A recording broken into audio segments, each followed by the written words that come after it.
Sule from Pomona, California, Zone 10A. Today is October 11th, 2016, and I wanted to show you what I've been doing around the garden and what's growing. Basically, a mini update. And I wanted to start off with the kale. Now the kale is doing absolutely great. It does seem to get a little bit of white in the leaves. I don't know what that's about, so I'm going to be adding some Epsom salt. So I've added the Epsom salt, and I'm hoping that this gives it a little bit of nutrient and can bring the leaves to go back green the way they were in the beginning. But other than that, it looks absolutely healthy. So I'm hoping to have it grow here and be able to use it in some sort of dish that I can actually do here by myself at home. And then, as always, the green beans are doing absolutely great. We've been harvesting off of this plant a lot. It seems to be taking off right now that the heat has calmed down a bit. Let me show you. I did a little bit of harvest the other day, and it seems like this one is not stopping anytime soon.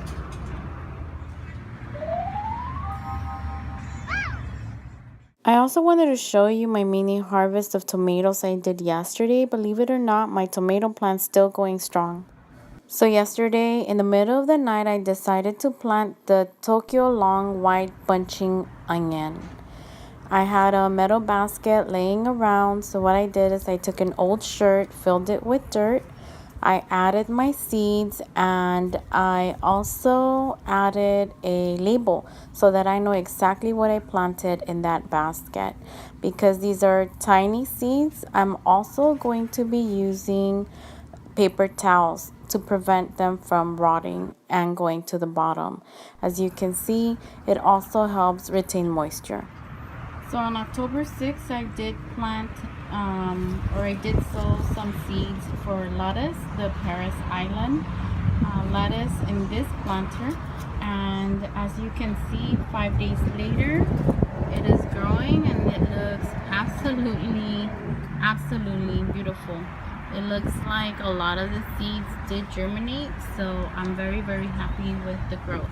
And then next to it, I have another planter with another type of lettuce. So on the same day, October 6th, I did plant this type of lettuce, and as you can see for this one as well, 5 days later or so, it is growing. They did sprout, and it seems to be doing really good. This planter I actually have right under my pomegranate, and it seems to be doing good there. So can't wait to harvest and eat this lettuce as well as the other one. I'll keep you guys posted. So my strawberry bed is doing really good.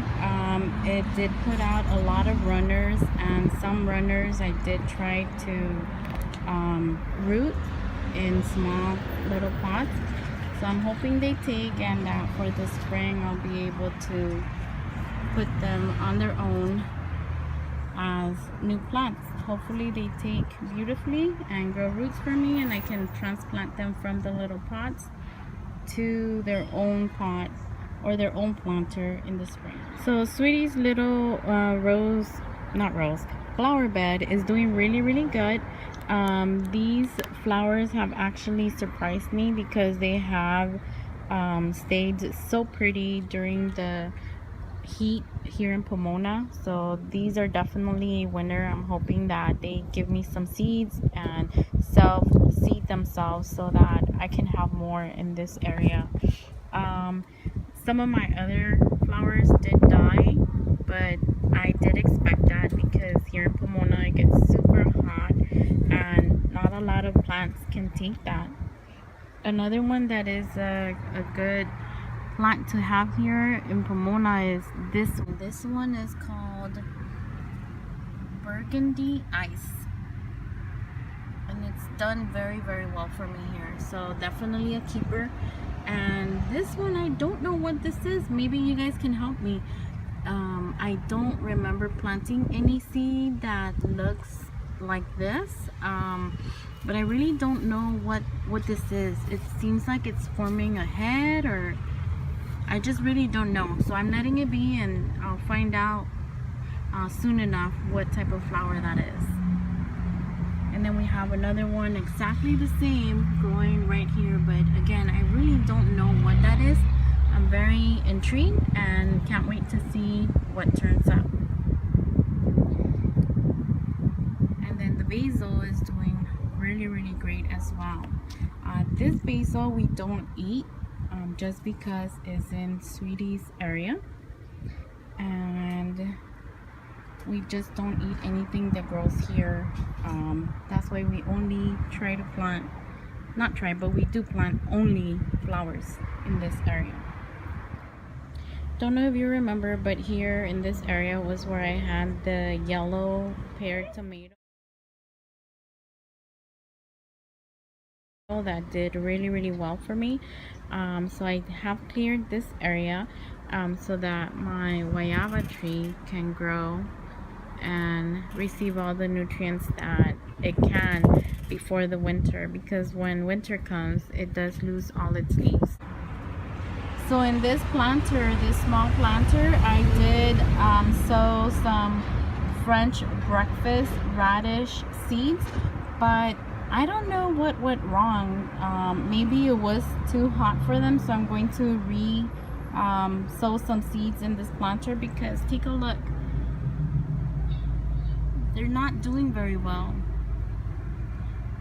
They did come up, and only a few. Most of the little planter is empty, and the ones that did come up, it seems like they're not hanging in there. So I'm going to take them out, and I'm going to resow some seeds, probably a different type of radish, because I don't have this kind anymore, but we'll see.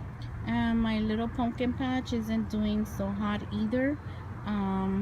I don't know what's wrong with it. Maybe it's just plain too hot, but it's not producing any pumpkins at all.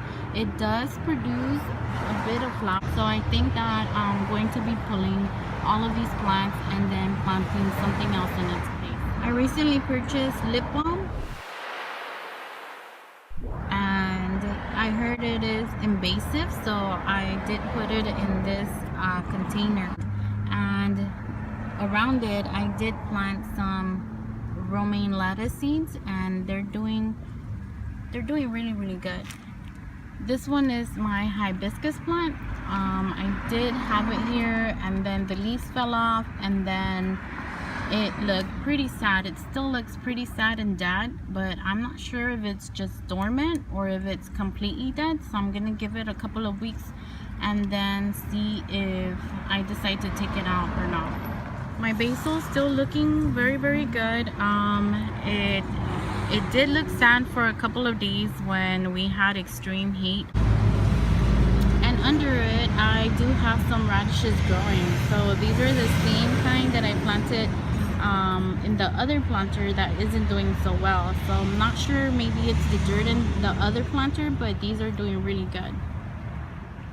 This is my nectarine tree, and it's doing really good. It has put on a lot of growth in just a couple of months, and it seems like it's really adapting to its environment, but right now it does have a lot of new growth.